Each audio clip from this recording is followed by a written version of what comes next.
Bones of the Hills by Conn Iggulden. Read by Russell Boulter. The wind had fallen on the high ridge. Dark clouds drifted above, making bands of shadow march across the earth.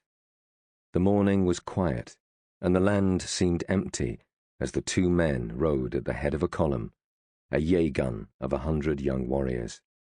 The Mongols could have been alone for 1,000 miles, with just creaking leather and snorting ponies to break the stillness. Subodai was a general to the great Khan, and it showed in the way he held himself. His armor of iron scales over leather was well worn. His helmet was marked where it had saved his life more than once. All his equipment was battered, but the man himself remained as hard and unforgiving as the winter earth.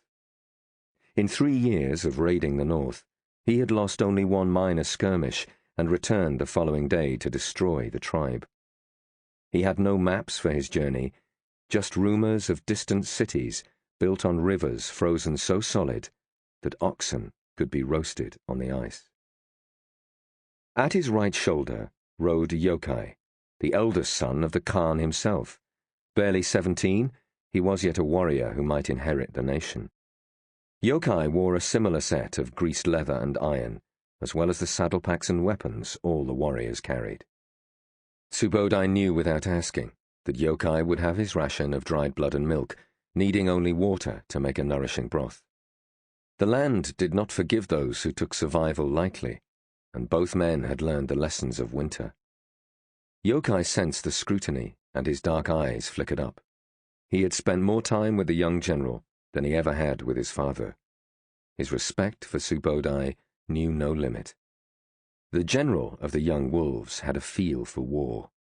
As others could fashion a sword or a saddle, Subodai fashioned armies, and Yokai knew he was privileged to learn at his side.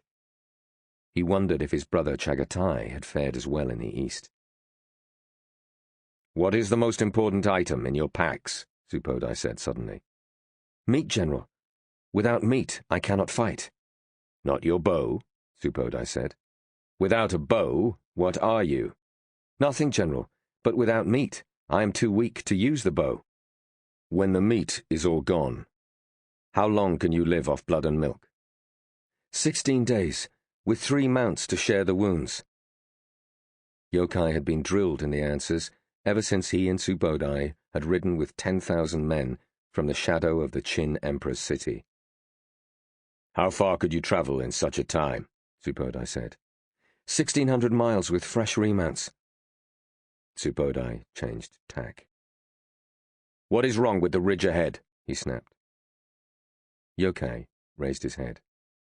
"The sun is behind us, so we will be visible for miles as we reach the crest. The ground is dusty. If we cross at any speed, we will raise a cloud into the air." "That is good, Yokai," Subodai said. As he spoke, he dug in his heels and rode hard at the crest ahead. As Yokai had predicted, the 100 riders released a mist of reddish grit that billowed above their heads. Subodai sent his mare over the edge, the rear legs skittering on loose stones, and came to a halt 50 paces beyond the ridge, where the broken ground began to dip to the valley. Without orders, his men formed a wide double rank around him. The hills surrounded a flat plain through which a river ran, swollen with spring rain. Along its banks, 10, perhaps 11,000 Russian knights rode together, house colors in gold and red streaming back over their heads. Almost as many followed them in a baggage train of carts and remounts, women, boys, and servants. The knights' horses were massive, shaggy animals, almost twice the weight of the Mongol ponies. The men who rode them sat as if they were made of stone, solid and heavy in metal from their cheeks to their knees, carrying long spears like lances tipped in steel. They rode with the weapons upright, the butts held in leather cups close behind the stirrups. Yokai could see axes and swords hanging down from waist belts, and every man rode with a leaf-shaped shield hooked to his saddle. "They must see us," Yokai murmured, glancing at the plume of dust above his head. Sample complete. Ready to continue?